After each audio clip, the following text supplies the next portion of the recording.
handy. Oh, I'm just onion again.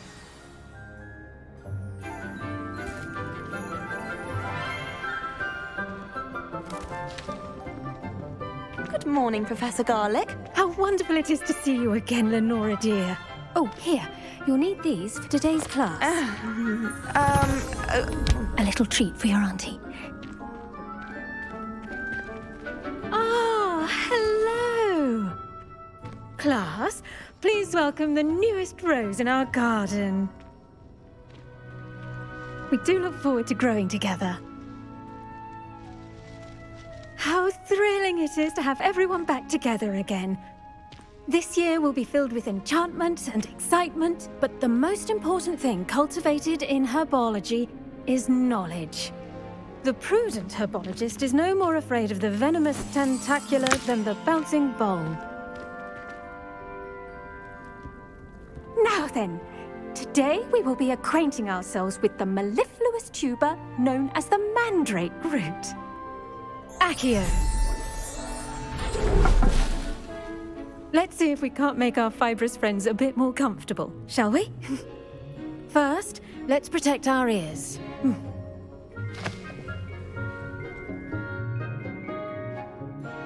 Now, everyone, grip their mandrake by the tendrils and give it a firm tug.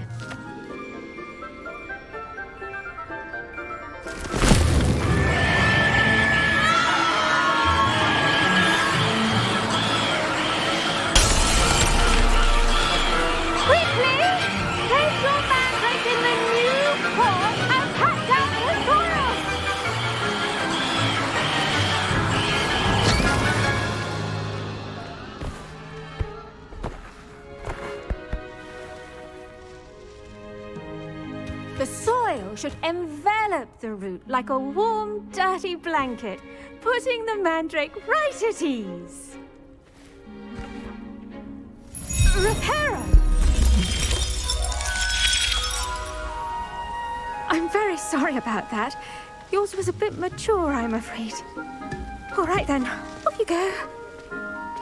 Splendid work, everyone. Now, for our next task, we'll be planting dittany at our potting tables. You can all get... I wonder if hippogriffs like knotgrass.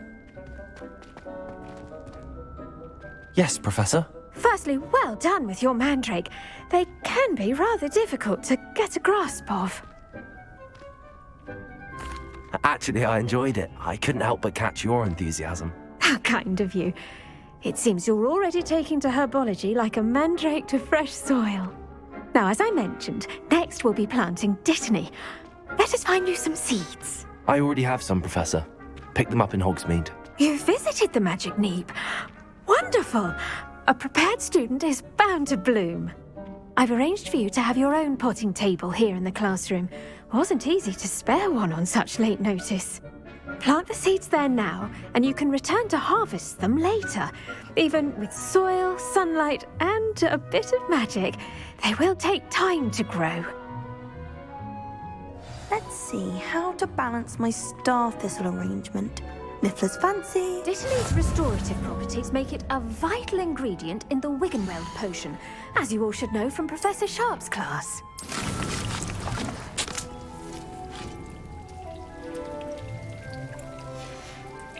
Well done! Once it can be harvested, your dittany will be ready to use in Wiggenweld potion.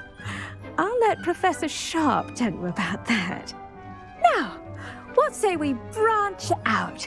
Introduce you to a different sort of flora, the Chinese chomping cabbage. You'll find that some plants are better suited to uses outside of a cauldron. The cabbages do get testy without something to chew. Fortunately, I have a dummy for them to gnaw on. Be a dear and let them have a good chomping. Yes, Professor. They're in the other greenhouse. It's just at the end of the footbridge leading out of this room. Your classmate, Mr. Pruitt, has kindly offered to accompany you. Come back and see me when you're finished. Oh, and mind your fingers. They do bite.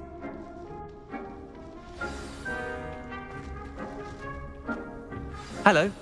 Saw you on your way to Hogsmeade the other day. Nice to meet you. I'm Leander. I'll be showing you the Chinese chomping cabbages. Up these stairs will take us there, but your lead.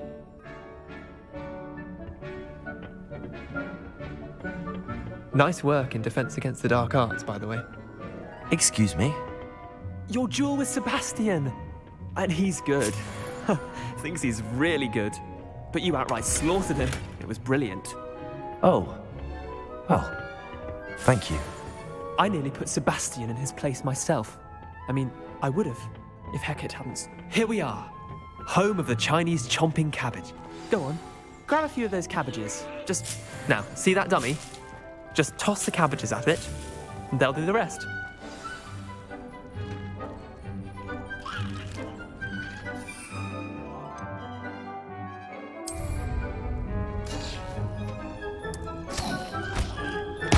Look at that! They'll chomp anything they can get their mouths on. Mum planted some in her garden last year to keep the gnomes out. Did save her the de-gnoming, but they left her honking daffodils in tatters. I'm sorry. What do I need to do? Garlic said she wanted you to have a go at tending the cabbages. Give them some time to chomp and whatnot. Nothing to it, really. Just toss some of those Chinese chomping cabbages out. You'll see fairly quickly why we call vicious little bastards, aren't they? My kind of plants. Not like stupid booba tubers and bouncing bulbs. The kind of plants that just have your back in a fight. Not saying you can't go it alone, but, well, imagine that wasn't a dummy. I suppose they could prove useful outside of the greenhouse. Nothing wrong with a bit of backup, even if it is from a cabbage. It's chaos out there. Trolls in Hogsmeade and such. You can't be above throwing a cruciferous vegetable if necessary. Dogweed and deathcap has more of them, if you're keen. Other plants too. Ones your parents wouldn't plant in the garden. You get the idea. Anyway, we probably ought to head back to class. Take your time. I'll see you back in class.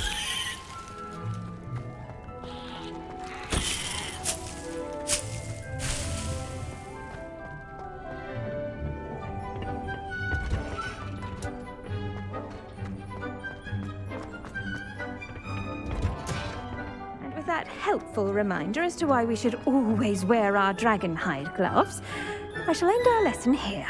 Terribly sorry, Mr. I tended to the Chinese chomping cabbages, Professor. Remarkable plants, aren't they? I hope they weren't too much trouble. Oh, don't see any bite marks or missing digits. And good, as you do seem to be quite green-fingered. Oh, I'm eager to see your skill in the soil continue to blossom.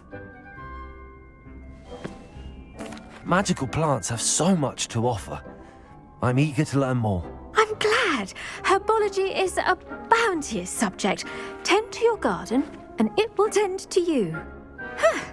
Well, I suppose that's everything. Do come by for a chat sometime. I so enjoy checking in with my new students.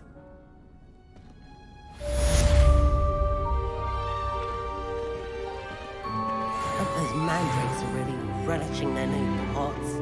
Only cost me my damned hearing. To make anything grow, we must first understand it. That goes for plants as well as friendship. Kindness and concern are as necessary in the greenhouse as in the great hall.